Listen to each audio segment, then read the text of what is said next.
नमस्कार. भाग्यशेष वार्ता डिजिटल मीडियामध्ये आपले सहर्ष स्वागत करत आहे. आमचे नांदेड प्रतिनिधी दीपक जोंधळे यांनी दिलेली माहिती आपण सविस्तर जाणून घेऊया. मी डॉक्टर शिवानंद बासरे. मी आता तुमच्याशी नांदेडमधून बोलतोय. आमच्या दीर्घायू सेवा प्रतिष्ठान या संस्थेच्या माध्यमातून गेल्या 12 पेक्षा जास्त वर्षापासून आम्ही जीवनशैलीजन्य आजारावर काम करतोय. म्हणजे डायबिटीज, थायरॉइड, वंध्यत्व, सांधेवात, अम्लपित्त, निद्रानाश अशा आजारावर गेल्या 12 पेक्षा अधिक वर्षापासून आम्ही विनामूल्य तत्वावर 1 to 1 पेशंटशी काम करतोय. आमचं काम करण्याची माध्यमं व्याख्यानं आहेत, कार्यशाळा आहेत, काही पुस्तकाचे प्रकाशन आहेत, काही एक्झिबिशन्स आहेत, काही इंटरव्ह्यूज आहेत, काही आमचे माहिती पत्रकं आहेत. या सर्व माध्यमातून आम्ही काम करतोय.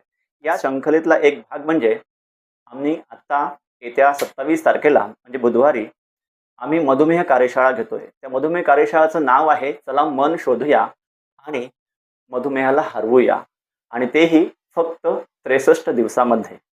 म्हणजे ही एक अशी कार्यशाळा आहे जे तुम्हाला फक्त मधुमेहाची माहिती देणार नाही, तर तुमचा मधुमेह तुमच्या मनाच्या लेवलला म्हणजे मनाच्या ताकदीवर तुम्ही मधुमेहाला कसं हरवू शकता, मनाच्या ताकदीवर तुम्ही मधुमेहाला रिव्हर्स कसा करू शकता, मनाच्या ताकदीवर तुम्ही तुमचे HbA1c, तुम्ही तुमचे ब्लड शुगर लेवल आणि तुमची सगळी एनर्जी लेवल कशी मेंटेन करू शकता, हे आम्ही तुम्हाला येत्या 4 ते 5 तासामध्ये 1 to 1 शिकवणार आहोत.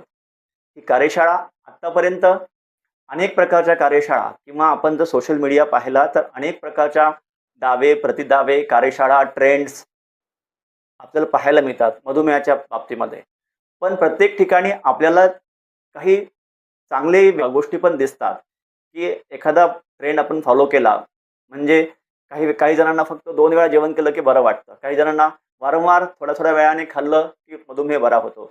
पण आमच्याकडे जे पेशंट येतात ते ऑलरेडी हे सगळे पॅटर्न फॉलो करून दुरुस्त न झालेले पेशंट येतात. मग आम्ही अशा पेशंटचा अभ्यास करतो की त्यांनी तर सगळंच केलेलं आहे, त्यांनी प्राणायाम केलेला आहे, त्यांनी योगासनं केलेली आहेत, त्यांनी सकाळी भरपूर व्यायाम केलेला आहे, त्यांनी अगदी मोजून मापून ठरवून चांगलं खाल्लेलं आहे, तरी देखील त्यांचा डायबिटीज रिव्हर्स होत नाही.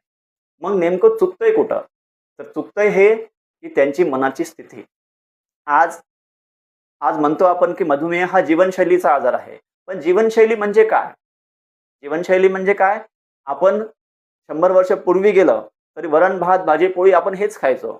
आता पण आपण तेच खातोय. मग बदललं काय?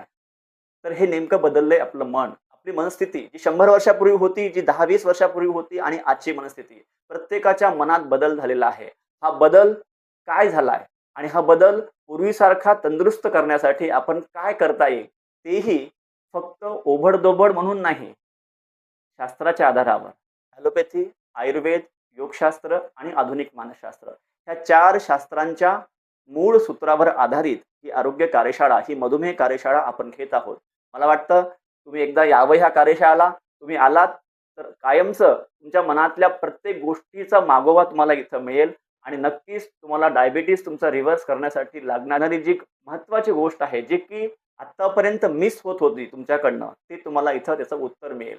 त्यामुळं नक्कीच तुम्ही आत्तापर्यंत बरेच काही ट्रेंड्स फॉलो केले असतील, बऱ्याच काही युक्त्या फॉलो केल्या असतील, तर ही एक युक्ती आपल्या मनाला शोधण्याची तुम्ही अवलंब करावा आणि नक्कीच त्याचा एक अनुभव घ्यावा. त्यासाठी माझं आव्हान आहे, तुमच्या दिलेल्या नंबरवर संपर्क करा. तुम्हाला अधिक माहिती हवी असेल तर इथे विचारा आणि नोंदणी करा, आणि एक अनुभव मात्र नक्कीच घ्या. त्या बुधवारी म्हणजे 27 मे 2026 रोजी आपल्या शिवाजीनगर येथील हॉटेल विसावा पॅलेस म्हणजे नाना नानी पार्कच्या शेजारी आहे, तिथे हा होणार आहे. AC हॉलमध्ये कार्यक्रम आहे. साधारणतः 45 ते 50 मिनिटाचे 4 सत्र याच्यामध्ये होतील.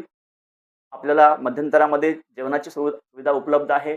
प्रत्येकाची प्रश्नोत्तरं इथेही उपलब्ध असतील, आणि विशेष म्हणजे ह्या कार्यक्रमाचा कुठलाही छुपा एजेंडा आमच्याकडे नाहीये. म्हणजे तुम्हाला काहीतरी आवाहन करून इथं बोलवायचं आणि त्याच्यानंतर हा कार्यक्रम झाल्यानंतर तुम्हाला कुठला तरी वेगळाच प्रोग्राम सांगायचा आणि त्यातली काहीतरी वेगळीच फीस सांगायची.